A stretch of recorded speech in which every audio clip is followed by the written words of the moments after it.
श्रीगुरुभ्यो नमः। हरिः ओम्।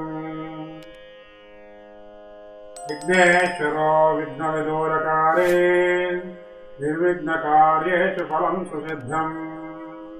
विघ्नेश्वरो नाम सुरेषु पूज्यो वधूवराभ्याम् वरदा भवन्तु। तदेव लग्नम् सुदिनम् तदेव ताराबलम् चन्द्रबलम् तदेव विद्याबलम् दैवबलम् तदेव लक्ष्मीपते त्रयेन्द्रियगुम् स्मरामि। श्रीरामपत्नी जनकस्य पुत्री सीताङ्गना सुन्दरकोमलाङ्गी भूगर्भजाता भुवनैकमाता वधूवराभ्याम् वरदा भवन्तु। शिवस्य पत्नी गिरिराजपुत्री सुवर्णदिव्याम्बररत्नभूषा कल्याणगौरी शुभमङ्गलाद्दी वधूवराभ्याम् वरदा भवन्तु। जानक्याम् कमलामलाञ्जलिपुटेय्या पद्मरागाहिताः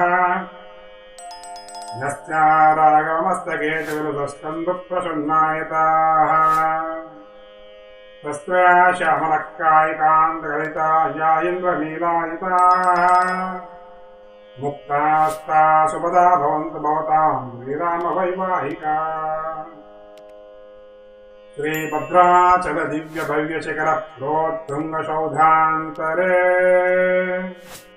नित्य श्रीमति सुन्दरे मणिमये सिंहासने वासुरे स्वासेन सासीतया मुदितया वामाङ्क विश्रान्तया श्रीराम परिपूर्ण शाश्वत शुको गुर्यादिमौ दम्पती राजन्तौ व्रज पंचभान सदृशौ राकेन्द्र बिम्बाननौ रम्यभ्रूयुवजौ रजोत्सवयुतौ रम्भादिनाट्यप्रियौ रत्नाम् चन्द्रमणीय कङ्कणधरौ राजाधिराजार्चितौ दाम्पत्यो सुखसम्पदेषु भवताम् श्रीजानकी राघवौ। शुभलग्ने सावधान शुभमुहूर्ते सावधान श्रीलक्ष्मीनारायण ध्यान सावधान।